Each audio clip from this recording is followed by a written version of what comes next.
পৃথিবীর সবচেয়ে দামি হীরা বলা হয় কোহিনূরকে। এর যেমন রয়েছে অর্থমূল্য, তেমনি রয়েছে রাজনৈতিক মূল্য।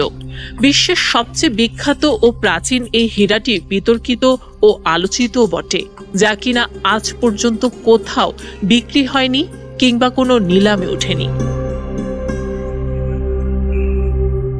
যুগ যুগ ধরে বিশ্বের সর্ববৃহৎ এই হীরার সঙ্গে জড়িয়ে রয়েছে নানা রাজবংশের নাম, যেখানে সাম্রাজ্য বদলের সঙ্গে সঙ্গে মালিকানাও বদল হয়েছে এই হীরার।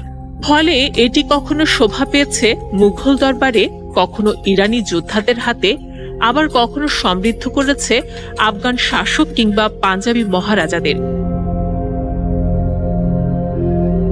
প্রচলিত বিশ্বাস অনুসারে কোহিনূর হয় দেবতা নয়তো নারীরা পড়তে পারেন।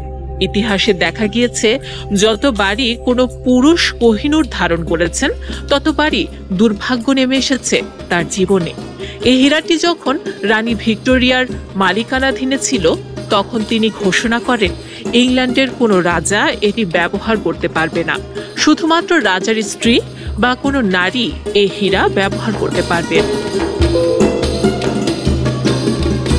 কারণ কোহিনূরের অভিশাপ শুধুমাত্র পুরুষ মালিকদের মধ্যেই কাজ করে। তাই ইংল্যান্ডে যখন কোনো পুরুষ শাসক এসেছিলেন তারা কখনো এই হীরা ব্যবহার করেননি। কোহিনূর হীরার এত বিতর্কের কথা ভেবেই রাজা চার্লসের অভিষেক অনুষ্ঠানেও তা ব্যবহার করা হয়নি।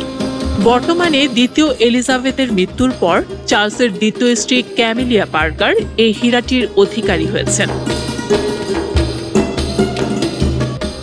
বিশ্বজুড়ে আলোচিত এই হীরার আসল মূল্য ঠিক কত তা আজ পর্যন্ত নির্ধারণ করা যায়নি। তবে ঐতিহাসিক এবং আকারের ভিত্তিতে ধারণা করা হয় এটির আনুমানিক মূল্য প্রায় 4,000 কোটি টাকা।